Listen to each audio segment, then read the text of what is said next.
ഒരു നല്ലൊരു ഡിസൈൻ എവിടെ നിന്നാണ് സ്റ്റാർട്ട് ചെയ്യുന്നത് അറിയാമോ? അത് സ്റ്റാർട്ട് ചെയ്യുന്നത് എമ്പതിയിൽ നിന്നാണ്. എമ്പതി, ഈ വേർഡ് മറക്കണ്ട. UX ഡിസൈനിലെ ഏറ്റവും പ്രധാനപ്പെട്ട ഒരു വേർഡാണ് എമ്പതി. ഏതെങ്കിലും ഒരു പർട്ടിക്കുലർ പ്രോബ്ലം നിങ്ങൾ സോൾവ് ചെയ്യാൻ ആഗ്രഹിക്കുന്നുണ്ടെങ്കിൽ യൂസേഴ്സ് എങ്ങനെ ഫീൽ ചെയ്യുന്നു അതുപോലെ നിങ്ങൾക്ക് ഫീൽ ചെയ്യാൻ വേണ്ടി സാധിക്കണം. അപ്പോൾ എന്താണ് എമ്പതി മാപ്പ്? എമ്പതി മാപ്പ് എന്ന് വെച്ച് കഴിഞ്ഞാൽ ഒരു സിമ്പിളായിട്ടുള്ള ടൂളാണ്. നമുക്ക് യൂസറിനെ ക്ലോസ് ആയിട്ട് മനസ്സിലാക്കാൻ വേണ്ടി സാധിക്കും. എമ്പതി മാപ്പ് ക്രിയേറ്റ് ചെയ്യുന്ന സമയത്ത് അത് നമുക്ക് മനസ്സിലാക്കി തരും എന്താണ് യൂസർ പറയുന്നത്, എന്താണ് യൂസർ ചിന്തിക്കുന്നത്, എന്താണ് യൂസർ ഫീൽ ചെയ്യുന്നത്, എന്താണ് യൂസർ എക്സ്പീരിയൻസ് ചെയ്യുന്നത്. ഇതൊക്കെ നമുക്ക് എമ്പതി മാപ്പ് ക്രിയേറ്റ് ചെയ്യുമ്പോഴാണ് വ്യക്തമായിട്ട് നമുക്ക് പിക്ചർ ചെയ്യാൻ വേണ്ടി പറ്റുന്നത്.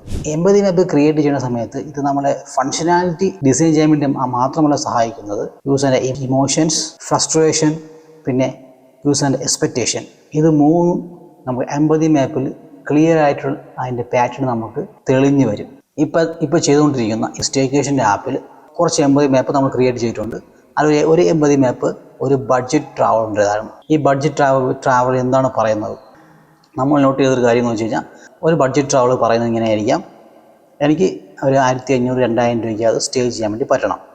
ഈ ബഡ്ജറ്റ് ട്രാവൽ ചിന്തിക്കുന്നതായിരിക്കും ഈ ഞാൻ സ്റ്റേ ചെയ്യാൻ വേണ്ടി പോകുന്ന പർട്ടിക്കുലർ സ്ഥലത്ത് ഈ അവർ ലിസ്റ്റ് ചെയ്തിട്ടുള്ള ഫോട്ടോയിൽ കാണുന്ന ഈ റൂംസിൻ്റെ ഫോട്ടോസും ബാത്റൂമിൻ്റെ ഫോട്ടോസൊക്കെ സെയിം ആയിരിക്കുമോ എന്ന് അയാൾ ചിന്തിക്കും.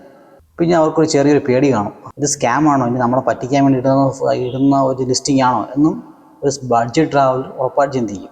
പിന്നെ ഈ ബഡ്ജറ്റ് ട്രാവലറിൻ്റെ വേറൊരു പ്രശ്നം എന്ന് വെച്ച് കഴിഞ്ഞാൽ ഒരു ആപ്പ് ആയിരിക്കില്ല ചിലപ്പോൾ ആശ്രയിക്കുന്നത്. 2-3 ആപ്പ് അവർ ഓപ്പൺ ചെയ്യും, കമ്പയർ ചെയ്യും, 10ഓളം റിവ്യൂസിന് ചിലപ്പോൾ വായിച്ചെന്നിരിക്കും. എന്നിട്ടായിരിക്കും അവർ പർട്ടിക്കുലർ പ്രൈസ് അവരെ സെലക്ട് ചെയ്യുന്നത്. അപ്പോൾ ഇങ്ങനെയാണ് എമ്പതി മാപ്പ് ക്രിയേറ്റ് ചെയ്യേണ്ടത്.